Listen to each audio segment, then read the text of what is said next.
How much did I enjoy attending Christian church? Tara, pag-usapan natin yan. So, last September 2021, I got my very first heartbreak.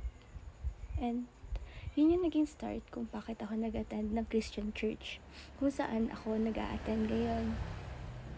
And I remember, or to tell you as a person who loves to assess herself, gustong-gusto ko yung natatamaan ako sa mga words na naririnig ko. And that time, Pastor Dave is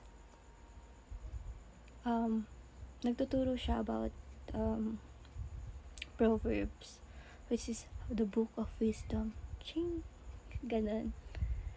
Tapos nung time na yun, I remember ilang weeks din akong consistently na nag-a-attend ng church. By the way, I was invited by my friend, Kuya Noel. Hello, Pops. Noong una, napilitan lang talaga ako kasi sabi ko, sige na nga, pagbigyan ko na nga. Parang ganun. Pero eventually, sobrang grateful ko na yung time na yun, doon ako na-invite. Kasi kung wala yun, wala ako. Charot. Yun lang. Basta. And also, that year, dun ko palang fully na-accept si Jesus Christ. Kasi, I've been living parang 25 years of my life. Pero, I am still in doubt kay God kung totoo ba siya, kung tama ba yung mga pinag-aaralan namin, or tama ba yung mga natututunan ko na gumawa ng mabuti, or baka naman kabaliktaran yun. Mga ganun. Pero, alam mo naman, di ba, kung ano yung totoo. When you feel it's right, parang ganyan. Tapos yun na nga. Nung first meet ko dun, parang they introduced me a booklet. Like, yung mga, siguro may mga naka-experience na ganun. Pero that time, kahit na sinabi kong, yes, I accept Jesus Christ in my heart, I'm lying. December 12 ata yun, when I fully accepted Jesus Christ in my heart. And sinasabi ko sa inyo, pag once na inaccept nyo talaga siya sa puso nyo, parang biglang magbabago yung buhay nyo.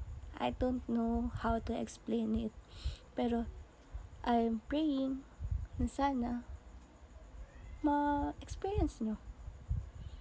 You don't need to go to our church.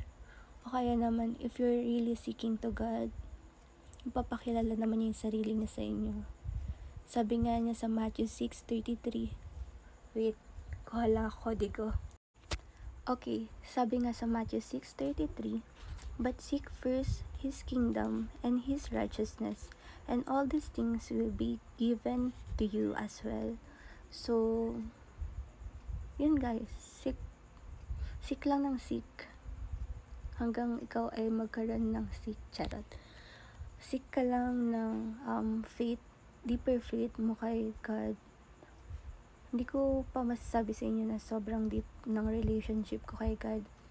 Pero, alam mo yun, if this is a relationship, gusto ko mag-all in sa Kanya.